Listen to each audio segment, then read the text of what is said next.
Bonjour mes délicieux co-créateurs, c'est Lilou. Une vidéo pour vous présenter mon cahier d'exercice du défi des 100 jours. Un cahier d'exercice pour une vie extraordinaire, parce que c'est ça que je vous propose avec ce cahier-là. Une petite présentation sur savoir comment ça se passe, parce que c'est 400 pages quand même. Voilà, c'est 400 pages, c'est en spirale, c'est très très fun. Ça commence par une page qui s'appelle Mon défi des 100 jours. Je mets mon prénom, le numéro de la saison, et en ce jour du, voilà, je démarre et je m'engage à participer pleinement au défi des 100 jours. Donc ça commence par une date, mes délicieux co-créateurs, qu'on va inscrire, une date de début, une date de fin, et un engagement à aller jusqu'au bout du défi des 100 jours. Et ce cahier donc, commence par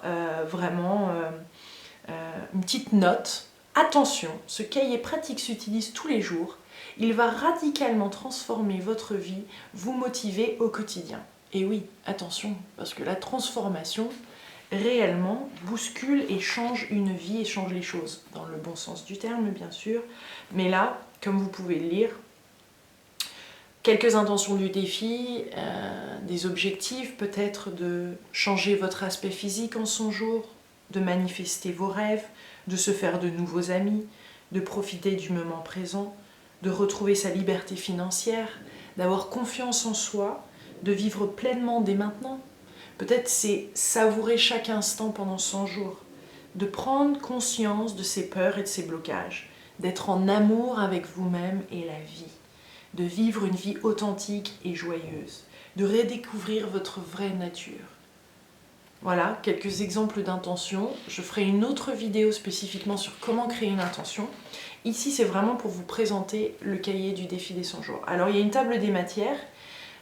Dans cette table des matières, vous découvrez un petit peu plus les différentes parties de ce cahier. Donc, il y a une partie qui explique en à peu près une cinquantaine de pages ce que c'est le défi, les origines du défi, comment aller jusqu'au bout du défi des 100 jours, comment utiliser les réseaux sociaux pour vivre son potentiel, pourquoi on a des défis, des conseils pour un super défi, les outils et les pratiques du défi des 100 jours, comment créer une intention. Donc c'est sur les premières pages, c'est vraiment sur les 50-60 premières pages, c'est une explication de tout ça, comment mettre en place son défi. Et ensuite c'est divisé en 4 parties. Le cahier en 5 parties même. Voire, oui, en 5, c'est ça, mes délicieux co-créateurs. Donc la première partie, c'est la découverte. La deuxième, c'est les révélations. La troisième, c'est manifestation. Quatrième partie, c'est prendre son envol. Cinquième partie, c'est réaliser son potentiel divin, spirituel et énergétique. Et oui, là, on parle carrément de dons et de potentiel divin. On y va à fond. Dans la première partie, ce que j'ai fait qui était très différent du cahier du défi des 100 jours qui était avant, que j'avais avant auto-publié, c'est que là j'ai divisé ça par semaine. Donc chaque semaine a un thème, c'est-à-dire que vous n'avez même presque pas besoin d'avoir créé une intention parce qu'il y a des espèces de thèmes par semaine qui vous embarquent vers certains des thèmes, dont la première semaine c'est la préparation, la semaine 2 c'est redécouvrir son potentiel, la semaine 3 c'est clarifier ses intentions et les manifester, semaine 4 commencer à libérer son potentiel. Ensuite, on passe dans la deuxième partie qui est la révélation, donc libérer ses blocages et ses peurs, le passage à l'acte, etc., jusqu'à prendre son envol. Donc là, augmenter son énergie. Il y a même des semaines où c'est développer ses capacités d'attraction et de manifestation. Semaine 12, réveiller ses capacités financières et d'abondance, etc., jusqu'au bilan de votre défi des 100 jours. Je suis aujourd'hui au jour 100 de mon défi des 100 jours, donc voilà, c'est ce que je viens de faire. J'étais à la dernière page où j'ai pu remplir tous les différents accomplissements, etc., Mais donc c'est important et c'est bien expliqué dans le cahier comment ça marche, les règles, les différents outils, etc. Il y a de l'espace pour écrire, pour crayonner, pour gribouiller, pour noter, on peut colorier, etc. C'est en 2 couleurs, donc c'est en bleu, bleu et noir. Il y a des exemples d'intentions au quotidien. J'ai mis des mots comme ça, là, comme la Anne-Sophie Pau qui donne des témoignages. D'ailleurs, sur la fin du cahier, il y a à peu près il y a au moins une dizaine de pages, je crois, de témoignages de co-créateurs qui ont eux-mêmes participé. Donc ça, c'est super à lire et vraiment à lire, à contempler. et à questionner et pour s'inspirer en fait, de créer, pour soi-même créer ses propres intentions tout au long du défi des 100 jours. Ça c'est à la fin du cahier. Mais là, donc il y a toute une partie sur pourquoi nous rencontrons des défis, comment aller jusqu'au bout du défi, des conseils pour aller au-delà des idées négatives, du stress, etc. Et puis toute une partie sur la préparation, comment démarrer. Et ensuite le jour, donc avant de commencer le défi, idéalement la semaine d'avant ou la veille, on commence à écrire, ou le jour même, du jour 1, on commence à écrire ses intentions. Donc là, c'est sur la page 60 du cahier du défi des 100 jours, on a la possibilité de lister 5, mais ça peut être plus que ça, hein, 5 de nos intentions.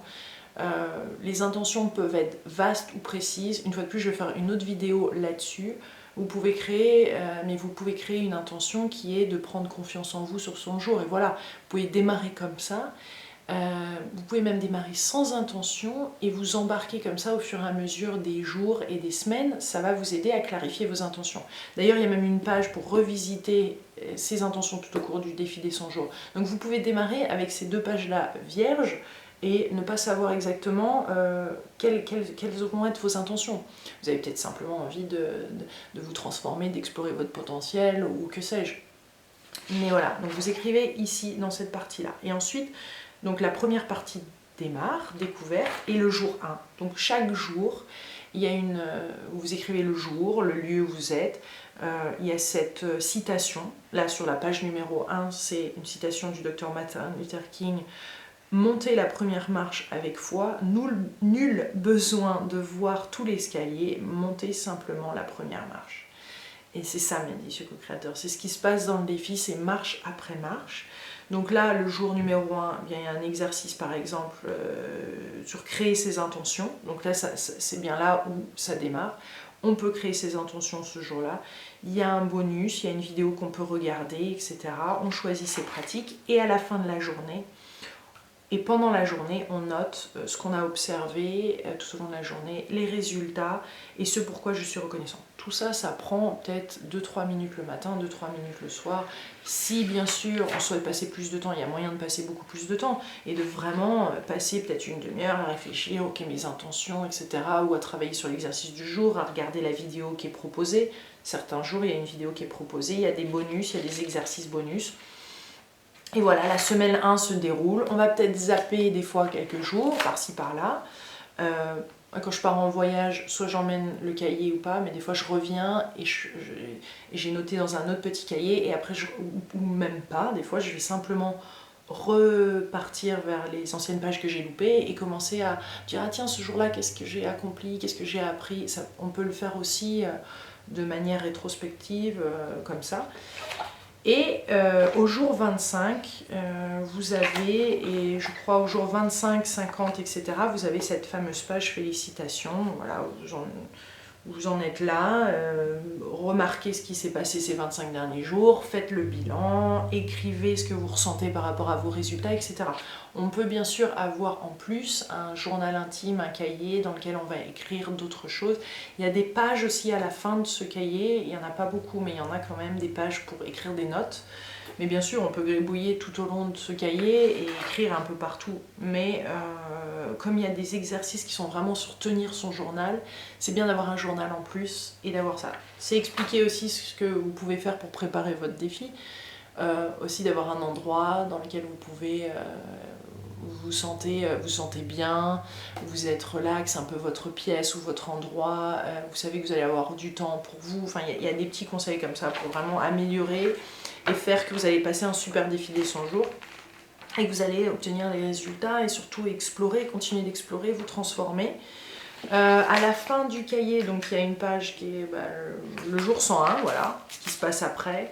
De noter ici ses résultats et ses accomplissements. Ensuite, de peut-être regarder ses prochaines intentions pour le prochain défi des 100 jours. Parce que clairement, quand on fait le bilan de 100 jours et qu'on se rend compte de tous les résultats, je peux vous dire que les intentions suivantes et les résultats et ce qu'on souhaite pour soi, c'est encore plus précis et on a envie de se donner encore plus, mais de se donner dans le bon sens du terme, c'est-à-dire de vraiment d'investir en soi, de grandir, d'explorer. Et voilà. Donc ensuite il y a des témoignages en annexe, il y a pas mal de témoignages, des pages et des pages de témoignages. des pages et des pages. Et ensuite, je vous propose quelques suggestions de lecture. Voilà, il y a quelques suggestions de lecture que j'aime bien par rapport à ce genre de thème. Et finalement, une page pour raconter votre défi des 100 jours et nous envoyer votre témoignage pour savoir ce qui s'est passé, ce qui s'est produit en 100 jours pour vous, parce que c'est un bonheur de lire ça, c'est un bonheur de le partager, et bien sûr, vous êtes encouragé à faire un vidéo-blog à la fin de ces 100 jours pour le parler, ou simplement de faire un blog, ou nous envoyer ça par écrit, par email, etc. Voilà, écoutez, que se passerait-il si vous donniez le meilleur de vous-même en 100 jours ? Je vous embrasse très très fort, défidescenjours.com, gros bisous.